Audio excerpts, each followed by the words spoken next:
الحمدللہ رب العالمین والصلاة والسلام علی رسولہ الکریم اما بعد فاعوذ باللہ من الشیطان الرجیم بسم اللہ الرحمن الرحیم وَيَسْأَلُونَكَ عَنِ الرُّوحِ قُلِ الرُّوحُ مِنْ أَمْرِ رَبِّي وَمَا أُوتِيتُم مِّنَ الْعِلْمِ إِلَّا قَلِيلًا صدق اللہ العظیم۔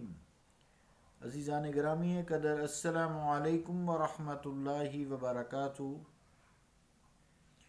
آیت کریمہ جو تلاوت کرنے کی سعادت حاصل کی، اس آیت کا ترجمہ سماعت فرمائیں۔ وہ آپ سے روح کے متعلق سوال کرتے ہیں، آپ فرما دیجئے روح میرے رب کا امر ہے، اور جو کچھ تمہیں اس میں سے عطا کیا گیا ہے مگر وہ تھوڑا ہے۔ اللہ کا قول سچا ہے جو بڑی ہی عظمت والا ہے۔ عزیزان گرامی قدر، روح کو نہ کسی نے دیکھا، نہ ٹٹولا، نہ اس کی کوئی حیت، نہ اس کی کوئی شکل و صورت معلوم کی، لیکن جب سے یہ دنیا بنی ہے انسان اسی تگ و دو میں لگا ہوا ہے کہ جس سے انسان زندہ ہے، اور جو اللہ رب العالمین نے وَنَفَخْتُ فِيهِ مِن رُوحِي کہا ہے، اس کا کھوج لگایا جائے۔ لیکن اتنی سائنٹیفک پروگرس ہونے کے باوجود انسان اس کا کھوج نہیں پراپر لگا سکا۔ یہ اللہ تعالیٰ کے قرب والے بندے ہیں، علماء خیر ہیں، صوفیاء کرام ہیں، یا اللہ تعالیٰ کے جو ولی ہیں، الا ان اولیاء اللہ لا خوف علیہم ولا هم یحزنون، الا ان اولیاء اللہ لا خوف علیہم ولا هم یحزنون کے زمرے میں آتے ہیں۔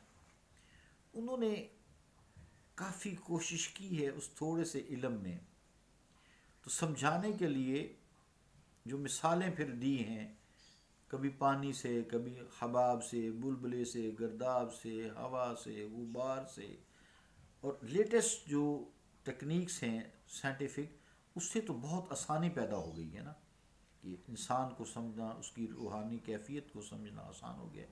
تو بہرحال آئیے تھوڑی سی تمہید کے بعد جو ٹیلی فون کا نظام ہے اور مسئلہ موت و حیات ہے، اس سے سمجھنے کی کوشش کرتے ہیں۔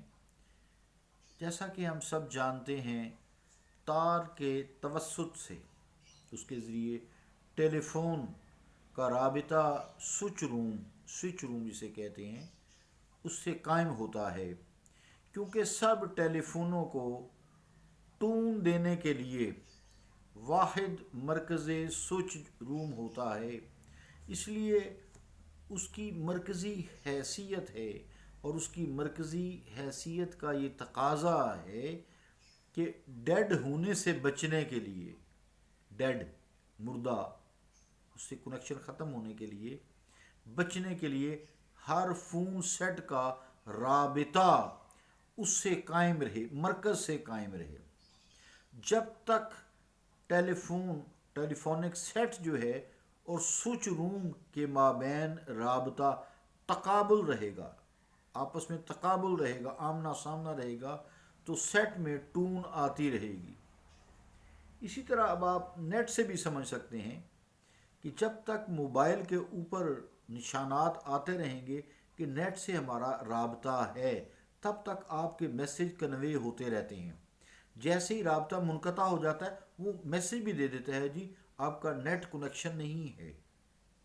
پھر انسان نیٹ کنیکشن کرتا ہے، کبھی بیلنس نہیں ہوتا، کبھی اور مسائل ہوتے ہیں۔ اسی سے یعنی موبائل سے بھی آپ سمجھ سکتے ہیں، ٹیلی فون سے بھی سمجھ سکتے ہیں، یہ بھی تو ٹیلی فون ہی ہے نا، اس سے بھی نیٹ کا اوپر سیٹلائٹ سے جو ہے رابطہ ہوتا ہے۔ جب یہ رابطہ منقطع ہو جاتا ہے تو پیغام رسانی ختم ہو جاتی ہے، یعنی انسان کی گفتگو، انسان کے پیغامات ڈیڈ ہو جاتے ہیں۔ مراد یہ کہ جب تک سوئچ روم سے رابطہ رہے گا یا سیٹلائٹ سے رابطہ رہے گا میسیجز آتے رہتے ہیں. یہ میسیجز جب آتے رہتے ہیں تو انسان ان لائن رہتا ہے، اس کو کہتے ہیں. یا دوسرے لفظوں میں جب تک نیٹ سے یا سوئچ روم کے جو ٹیلی فون یا سننے والے جو ہوتے ہیں، جب تک ان کا رابطہ مرکز سے رہتا ہے وہ ان لائن رہتے ہیں. تقابل میں جب آمنا سامنا رہتا ہے نا، بے شک دور ہوں لیکن رہتے آمنے سامنے ہی ہیں. گفتگو میں دیکھ لیں اب آج کل تو فوٹوگرافس چل رہی ہیں، جیسے میری فوٹو بھی آپ سے تک آ رہی ہے. اب جب دونوں کے درمیان واسطہ اتصال نہ رہے یا دونوں کا تقابلی آپس میں کنیکشن نہ رہے تو سیٹ جو ہے لازماً ڈیڈ ہو جائے گا. مگر یہ ضروری نہیں ہے کہ فون ڈیڈ ہو جائے تو سوئچ روم کو بھی ڈیڈ تصور کیا جائے. یہ آپ کے فون میں خرابی ہے نا، سوئچ روم تو پیچھے ٹھیک ہے. سوئچ روم چونکہ ٹون کا سرچشمہ ہے اس لیے اس کی ٹون ٹیلی فون کی جو ہوتی ہے ٹیلی فون سیٹ کی نسبت پائندہ ہے، مستقل ہے، جبکہ فون سیٹ کی جو ٹون ہے یہ ان کے درمیان رابطے اور تقابل نہ رہ سکنے کی وجہ سے امکان مرگ یعنی ڈیتھ موجود ہے. سوئچ روم میں جو ٹون کی موجودگی کی سب سے قوی دلیل کیا ہے کہ ہیلڈ اپ ہونے یا خرابی رابطہ کے متعلق کمپلینٹس کی جاتی ہیں. بھی ہمارا ٹیلی فون نہیں آ رہا، ٹون نہیں آ رہی، ہماری بات منقطع ہو گئی ہے، ہمارا دنیا سے رابطہ نہیں رہا. تو یہ ڈیڈ فون میں پھر سے جب اس کا کنیکشن بحال کر دیا جاتا ہے تو آثار حیات نمودار ہو جاتے ہیں اور ٹیلی فون سیٹ کے دوبارہ زندہ ہو جانے کا سبب سوئچ روم سے اس کی سابقہ کیفیت کا رابطہ ہے اور تقابلی صورت بحال ہونا ہے.